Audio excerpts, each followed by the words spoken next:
2 Samuel chapter 16. When David was a little past the top of the mountain, there was Ziba, the servant of Mephibosheth, who met him with a couple of saddled donkeys, and on them 200 loaves of bread, 100 clusters of raisins, 100 summer fruits, and a skin of wine. And the king said to Ziba, "What do you mean to do with this?" So Ziba said, "The donkeys are for the king's household to ride on, the bread and summer fruit for the young men to eat, and the wine for those who are faint in the wilderness to drink." Then the king said, "And where is your master's son?" And Ziba said to the king, "Indeed he is staying in Jerusalem, for he said, 'Today the house of Israel will restore the kingdom of my father to me.'" So the king said to Ziba, "Here, all that belongs to Mephibosheth is yours." And Ziba said, "I humbly bow before you, that I may find favor in your sight, my lord, O king." Now when King David came to Bahurim, there was a man from the family of the house of Saul, whose name was Shimei the son of Gera. Coming from there, he came out cursing continuously as he came, and he threw stones at David and at all the servants of King David, and all the people and all the mighty men were on his right hand and on his left. Also Shimei said thus when he cursed, come out, you bloodthirsty man, you rogue. The Lord has brought upon you all the blood of the house of Saul, in whose place you have reigned, and the Lord has delivered the kingdom into the hand of Absalom your son. So now you are caught in your own evil, because you are a bloodthirsty man." Then Abishai the son of Zeruiah said to the king, "Why should this dead dog curse my lord the king? Please let me go over and take off his head." But the king said, "What have I to do with you, you sons of Zeruiah? So let him curse, because the Lord has said to him, 'Curse David.' Who then shall say, 'Why have you done so?'" And David said to Abishai and all his servants, "See how my son who came from my own body seeks my life. How much more now may this Benjamite? Let him alone, and let him curse, for so the Lord has ordered him. It may be that the Lord will look on my affliction, and that the Lord will repay me with good for his cursing this day." And as David and his men went along the road, Shimei went along the hillside opposite him and cursed as he went, threw stones at him and kicked up dust. Now the king and all the people who were with him became weary, so they refreshed themselves there. Meanwhile, Absalom and all the people, the men of Israel, came to Jerusalem, and Ahithophel was with him. And so it was, when Hushai the Archite, David's friend, came to Absalom, that Hushai said to Absalom, "Long live the king! Long live the king!" So Absalom said to Hushai, "Is this your loyalty to your friend? Why did you not go with your friend?" And Hushai said to Absalom, "No, but whom the Lord and this people and all the men of Israel choose, his I will be, and with him I will remain. Furthermore, whom should I serve? Should I not serve in the presence of his son? As I have served in your father's presence, so will I be in your presence." Then Absalom said to Ahithophel, "Give advice as to what we should do." And Ahithophel said to Absalom, "Go in to your father's concubines, whom he has left to keep the house, and all Israel will hear that you are abhorred by your father. Then the hands of all who are with you will be strong." So they pitched a tent for Absalom on the top of the house, and Absalom went into his father's concubines in the sight of all Israel.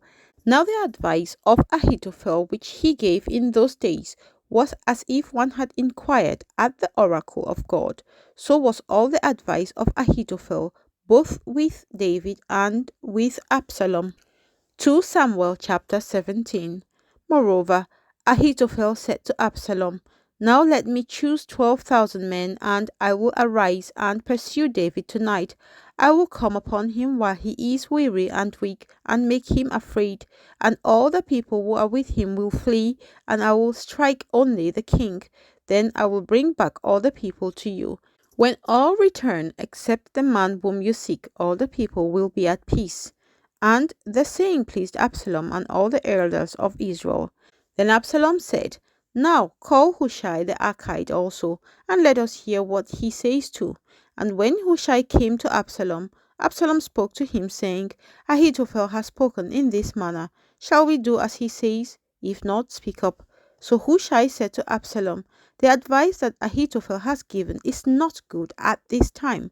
For, said Hushai, you know your father and his men, that they are mighty men, and they are enraged in their minds, like a bear robbed of her cubs in the field. And your father is a man of war, and will not camp with the people. Surely by now he is hidden in some pit, or in some other place. And it will be, when some of them are overthrown at the first, that whoever hears it will say, There is a slaughter among the people who follow Absalom, and even he who is valiant, whose heart is like the heart of a lion, will melt completely. For all Israel knows that your father is a mighty man, and those who are with him are valiant men. Therefore I advise that all Israel be fully gathered to you, from Dan to Beersheba, like the sand that is by the sea for multitude, and that you go to battle in person. So we will come upon him in some place where he may be found, and we will fall on him as the dew falls on the ground. And of him and all the men who are with him there shall not be left so much as one. Moreover, if he has withdrawn into a city, then all Israel shall bring ropes to that city, and we will pull it into the river until there is not one small stone found there. So Absalom and all the men of Israel said, The advice of Hushai the Archite is better than the advice of Ahithophel, for the Lord had purposed to defeat the good advice of Ahithophel, to the intent that the Lord might bring disaster on Absalom. Then Hushai said to Zadok and Abiathar the priests, Thus and so Ahithophel advised Absalom, and the elders of Israel, and thus and so I have advised. Now therefore send quickly and tell David, saying, Do not spend this night in the plains of the wilderness, but speedily cross over, lest the king and all the people who are with him be swallowed up. Now Jonathan and Ahimaaz stayed at En Rogel, for they dared not be seen coming into the city. So a female servant would come and tell them, and they would go and tell King David. Nevertheless, a lad saw them and told Absalom. But both of them went away quickly and came to a man's house in Bahurim, who had a well in his court, and they went down into it. Then the woman took and spread a covering over the well's mouth, and spread ground grain on it, and the thing was not known. And when Absalom's servant came to the woman at the house, they said, Where are Ahimaaz and Jonathan? So the woman said to them, They have gone over the water brook. And when they had searched and could not find them, they returned to Jerusalem. Now it came to pass, after they had departed, that they came up out of the well and went and told King David, and said to David, Arise and cross over the water quickly, for thus has Ahithophel advised against you. So David and all the people who were with him arose and crossed over the Jordan. By morning light, not one of them was left who had not gone over the Jordan. Now when Ahithophel saw that his advice was not followed, he saddled a donkey and arose and went home to his house, to his city. Then he put his household in order, and hanged himself and died, and he was buried in his father's tomb.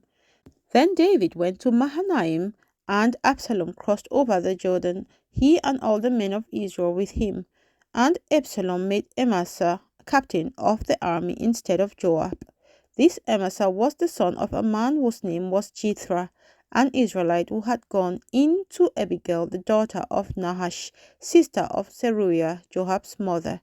So Israel and Absalom encamped in the land of Gilead.